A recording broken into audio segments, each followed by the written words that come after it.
ওটাও আমাদের সেন্ট্রালি যেই ইসি থেকে যে তসবিটা দেওয়া হয় ওটার মধ্যে কিছু অনিয়ম পাওয়া যাচ্ছে, যেখানে আমাদের স্লিপের সাথে ম্যাচ করছে না।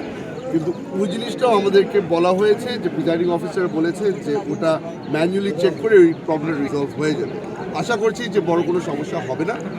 তাও দেশের মানুষের কাছে দোয়া চাচ্ছি, আপনারা যারা যারা এখানে গণমাধ্যমে যারা উপস্থিত আছেন, আপনাদেরকে একটা বড় দায়িত্ব পালন করতে হবে। আশা করি কোনো ধরনের সমস্যা হলে ওটা আপনারা তুলে ধরতে পারবেন। এই আশা নিয়ে আজকে ভোট দিলাম, দোয়া করবেন। আমরা দেখছি প্রচুর ভোটারের উপস্থিতি এখানে আছে, আপনি কেমন দেখছেন সেটা একটু বলবেন। আর আপনি জয়ের ব্যাপারে কতটুকু আছেন? আমি খালি এই ভোট কেন্দ্রের কথা বলবো না, পুরো রাঙ্গুনিয়াতেই প্রতিটা সেন্টারের মধ্যে এখন মানুষ ভরে যাচ্ছে। সকলেই 17 বছর ভোট দিতে পারেনি, সকলেই এসেছে ভোট দেওয়ার জন্য। ধৈর্য ধরছে অনেকে, লাইন অনেক লম্বা। আমার মনে হয় যে অনেক বছর পরে একটা মোবাইল তো পেয়েছি। আমি বারবার করে বলি, উপরে আল্লাহ আছে, আমার কিসমতে কি লেখা আছে আমি জানি না, আজকে সন্ধ্যাবেলা বোঝা যাবে, কিন্তু কোয়াইটলি কনফিডেন্ট। বাংলাদেশের নাম্বার 1 স্টিল বিএসআরএম। এবারের এক্সপিরিয়েন্স আসলেই ভিন্ন, কারণ প্রথমবারের মতো আমি ক্যান্ডিডেট, তো ওই জন্য একটু ভিন্ন, একটু নার্ভাসনেসও আছে।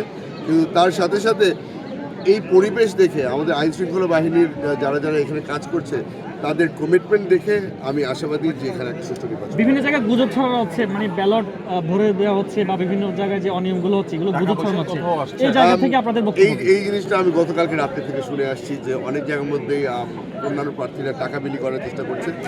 আমার বিশ্বাস যে বাংলাদেশের মানুষ আর স্পেশালি রাঙ্গুনিয়ার মানুষ টাকা পয়সার উপরে ভরসা করে তারা ভোট দেবে না।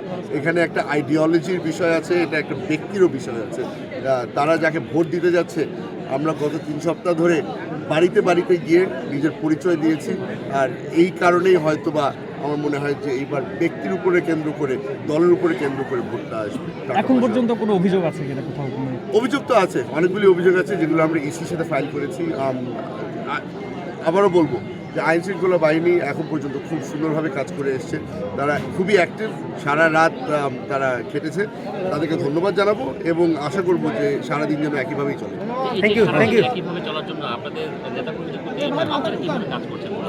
নেতাকর্মীরা আমাদের প্রতিটা ফিল্ডের মধ্যেই আছে, তারা এখন আমাদের আইজ এন্ড ইয়ার্স বলা যায়, তাদের মাধ্যমে আমরা অনেক খবর পাচ্ছি, আপনাদের মাধ্যমে অনেক খবর পাচ্ছি।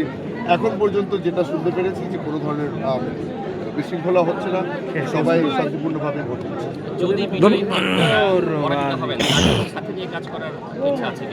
আমি একটা জিনিস অনেকবার বলেছি যে আমি এখানে আমার দলের এমপি হতে আসিনি, আমি এখানে এসেছি পুরো রাঙ্গুনিয়ার এমপি।